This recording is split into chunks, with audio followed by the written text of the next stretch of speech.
Hey class, it's Heath again for the Module 3 proposed flight we have from Cheyenne, Wyoming to Rapid City, South Dakota. Five things I want to try to cover in this presentation or video are the route slash trip, the pilot, the aircraft, the environment, and the external pressures for the flight. First thing I'm going to get into is the route trip. So it seems to be about a 190 nautical mile flight, not too far. Doesn't seem like departing at 0830 local there, which ends up being about 2:30 Zulu. Um, has about 2 hour flight time roughly, so has us landing about 4:30 Zulu in South Dakota. I'll address later in it when we come to the environment why I'd want to push that departure time off for weather, but we'll get to that when we get to it. But for the route trip, we're going to be going 9,500 for the altitude. Because we're going east, we need to have it odd, and then at 500 because we're probably going to be flying VFR for it. This clears all the obstacles along the route, as well as the minimum sector altitude we have along the route. I think there's one about 7,300 just north of the airport of Cheyenne that we kind of want to get over. It also keeps us below that 10,000, so I don't have to do any transitions to the other higher altitudes, as well as the 12,500 where you need to have supplemental oxygen. So it seems to be a good altitude to have for the route.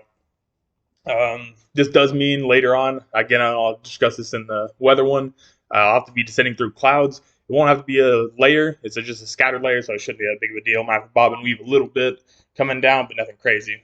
And lastly, for the round trip, I didn't find any NOTAMs at the time of this video that affect the airport I'm departing or any alternates that I have that I'll discuss as well, or the landing airport. All right, for the pilot, we have decent number of flight hours, 380, and then 125 total cross country. Fairly experienced, not crazy, but enough to make this flight. It wasn't addressed in the information given, but you do need to make sure as the pilot that you have done the 3 takeoffs and landings to full stop that are required for your night currency, since I am carrying a passenger on this flight.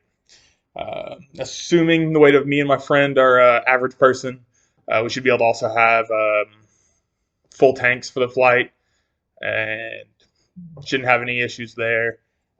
Should have enough fuel to get us to the airport and back, and then also have the 45 minutes of required reserve fuel for that night flight.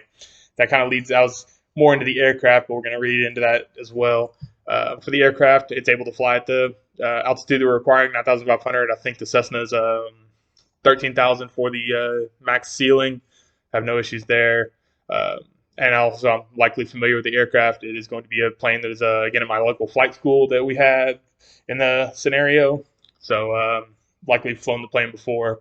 Shouldn't have any issues there. Next, for the environment, looks like a potential for thunderstorms at the arrival time in South Dakota. Alternate airports I chose for it were KTOR and KHSR. It's about a third along the route and then 2/3 along the route, respectively. This gives me enough alternates that if I do intercept any thunderstorms along the route, I can turn back and go to one of those airports easily and have enough fuel to reach either one of them. The TAF predicts thunderstorms at 000 Zulu at South Dakota, but it will have dissipated at 000 Zulu. This would make me want to try to push that takeoff from the 2:30 Zulu that we had to a 3:30 Zulu. This should have been dissipated by then, and we shouldn't have any issues. But if they are still an issue, we still have those, alternates. Last thing we have on here is just the external pressures. This is fairly straightforward. It was just saying it's you and a friend want to go to Mount Rushmore as a bucket list item. The way I see it, there's no bucket list item that should be there or no bucket list item that is worth kicking the bucket over. It's not that serious of a flight. It's nobody's life's in danger. It is just something you and your friend really want to do. No need to kill yourself over it at the worst case scenarios. But that's generally all 5 things I wanted to cover for the preparation of the flight. If it was conducting this, it should be a fairly uneventful flight. It should be pretty easy. Goes to Mount Rushmore with some friends. Have a good one, everybody else.